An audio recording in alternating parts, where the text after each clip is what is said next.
किसी ज़माने में एक चोर था। वह बड़ा ही चतुर था। लोगों का कहना था कि वह आदमी की आंखों का काजल तक उड़ा सकता था। एक दिन उस चोर ने सोचा कि जब तक वह राजधानी में नहीं जाएगा और अपना कर्तव्य नहीं दिखाएगा, तब तक चोरों के बीच उसकी धाक नहीं जमेगी। यह सोचकर वह राजधानी की ओर रवाना हुआ और वहां पहुंचकर उसने यह देखने के लिए नगर का चक्कर लगाया कि कहाँ क्या कर सकता है। उसने तय किया कि राजा के महल से अपना काम शुरू करेगा। राजा ने रात दिन महल की रखवाली के लिए बहुत से सिपाही तैनात कर रखे थे। बिना पकड़े गए परिंदा भी महल में नहीं घुस सकता था। महल में एक बहुत बड़ी घड़ी लगी थी, जो दिन रात का समय बताने के लिए घंटे बजाती रहती थी। चोर ने लोहे की कुछ कीलें इकट्ठी की और जब रात को घड़ी ने 12 बजाए तो घंटे की हर आवाज़ के साथ वह महल की दीवार में एकाएक कील ठोकता गया। इस तरह बिना शोर किए उसने दीवार में 12 कीलें लगा दी। फिर उन्हें पकड़ पकड़ कर वह ऊपर चढ़ गया और महल में दाखिल हो गया। इसके बाद वह खजाने में गया और वहाँ से बहुत से हीरे चुरा लाया। अगले दिन जब चोरी का पता लगा तो मंत्रियों ने राजा को इसकी खबर दी। राजा बड़ा हैरान और नाराज हुआ। उसने मंत्रियों को आज्ञा दी कि शहर की सड़कों पर गश्त करने के लिए सिपाहियों की संख्या दूनी कर दी जाए और अगर रात के समय किसी को भी घूमते हुए पाया जाए तो उसे चोर समझकर गिरफ्तार कर लिया जाए। जिस समय दरबार में यह ऐलान हो रहा था, एक नागरिक के भेष में चोर मौजूद था। उसे सारी योजना की एक एक बात का पता चल गया। उसने फौरन यह भी मालूम हो गया कि कौन से सभी सिपाही शहर में गश्त के लिए चुने गए हैं। वह सफाई से घर गया और साधु का बाना धारण करके उन सभी सिपाहियों की बीवियों से जाकर मिला। उनमें से हरेक इस बात के लिए उत्सुक थी कि उसका पति ही चोर को पकड़े और राजा से इनाम ले।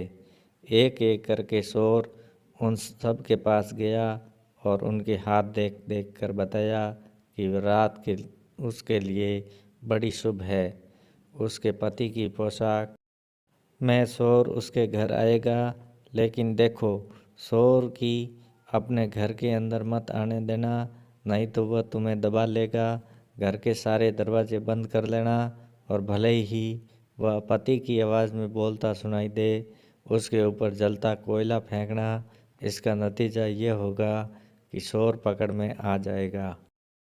सारी स्त्रियां रात को चोर के आगमन के लिए तैयार हो गई।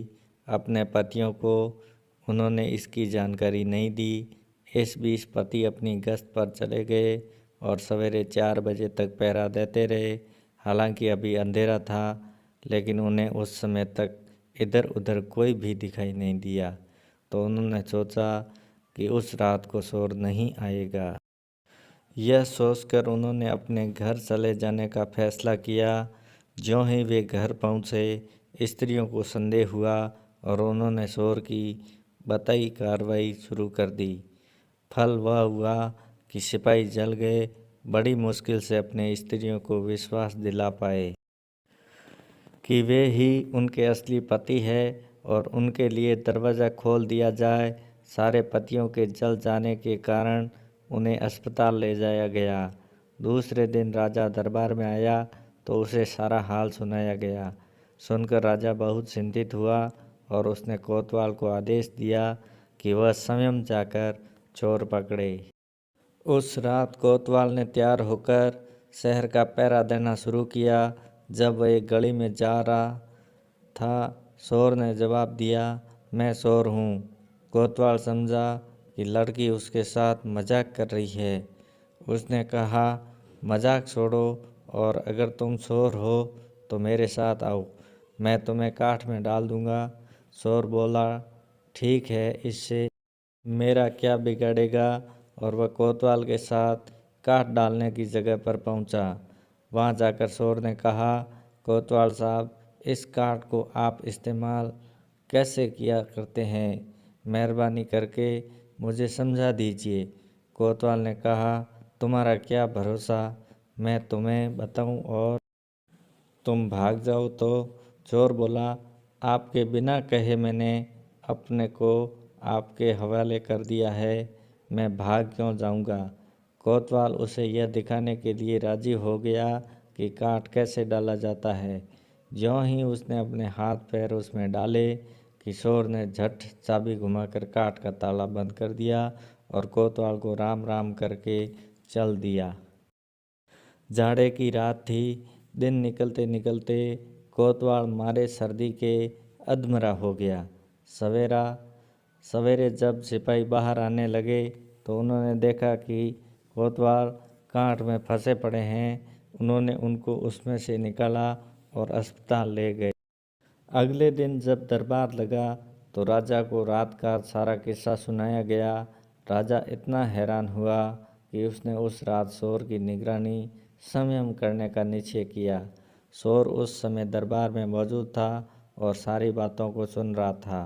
रात होने पर उसने साधु का भेष बनाया और नगर के सिरे पर एक पेड़ के नीचे धूनी जलाकर बैठ गया। राजा ने गश्त शुरू की और 2 बार साधु के सामने से गुजरा।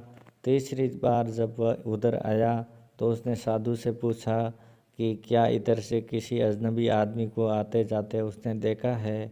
साधु ने जवाब दिया कि वह तो अपने ध्यान में लगा था, अगर उसके पास से कोई निकला भी होगा तो उसे पता नहीं। यदि आप चाहें तो मेरे पास बैठ जाइए और देखते रहिए कि कोई आता जाता है या नहीं। यह सुनकर राजा के दिमाग में एक बात आई और उसने फौरन तय किया कि साधु उसकी पोशाक पहनकर शहर का चक्कर लगाए और वह साधु के कपड़े पहनकर वहाँ शोर की तलाश में बैठे। आपस में काफ़ी बहस मुबाहिसे और 2-3 बार इनकार करने के बाद आखिर शोर राजा की बात मानने को राजी हो गया और उन्होंने आपस में कपड़े बदल लिए। शोर तत्काल राजा के घोड़े पर सवार होकर महल में पहुंचा और राजा के सोने के कमरे में जाकर आराम से सो गया। बेचारा राजा साधु बना शोर को पकड़ने के लिए इंतजार करता रहा। सवेरे के कोई 4 बजने आए। राजा ने देखा कि न तो साधु लौटा और न कोई आदमी या चोर उस रास्ते से गुजरा, तो उसने महल में लौट जाने का निश्चय किया। लेकिन जब वह महल के फाटक पर पहुंचा तो संतरियों ने सोचा, राजा तो पहले ही आ चुका है, हो न हो यह शोर है जो राजा बनकर महल में घुसना चाहता है। उन्होंने राजा को पकड़ लिया और काल कोठरी में डाल दिया। राजा ने शोर मचाया पर किसी ने भी उसकी बात न सुनी। दिन का उजाला होने पर काल कोठरी का पहरा देने वाले संतरी ने राजा का चेहरा पहचान लिया और मारे डर के थर थर काँपने लगा। वह राजा के पैरों में गिर पड़ा। राजा ने सारे सिपाहियों को बुलाया और महल में गया। उधर शोर, जो रात भर राजा के रूप में महल में सोया था, सूरज की पहली किरण फूटते ही राजा की पोशाक में और उसी के घोड़े पर रफू चक्कर हो गया। अगले दिन जब राजा अपने दरबार में पहुंचा तो बहुत ही हतरस था। उसने ऐलान किया कि अगर शोर उसके सामने उपस्थित हो जाएगा तो उसे माफ़ कर दिया जाएगा और उसके खिलाफ कोई कार्रवाई नहीं की जाएगी, बल्कि उसकी चतुराई के लिए उसे इनाम भी मिलेगा। शोर वहाँ मौजूद था ही फौरन राजा के सामने आ गया और बोला, महाराज मैं ही वह अपराधी हूँ। इसके सबूत में उसने राजा के महल में से जो कुछ चुराया था वह सब सामने रख दिया, साथ ही राजा की पोशाक और उसका घोड़ा भी। राजा ने उसे गांव इनाम में दिए और वादा कराया कि वह आगे चोरी करना छोड़ देगा। इसके बाद से शोर खूब आनंद से रहने लगा। दोस्तों, अगर ये कहानी पसंद आई है तो अपने दोस्तों को शेयर करें। अगर आप मेरे चैनल पर नए हैं तो नोवेल स्टोरीज़ को सब्सक्राइब करें और नोटिफिकेशन बेल भी दबाएं। अपना और अपने परिवार का ख्याल रखें। मिलते हैं नई कहानी के साथ, तब तक के लिए धन्यवाद।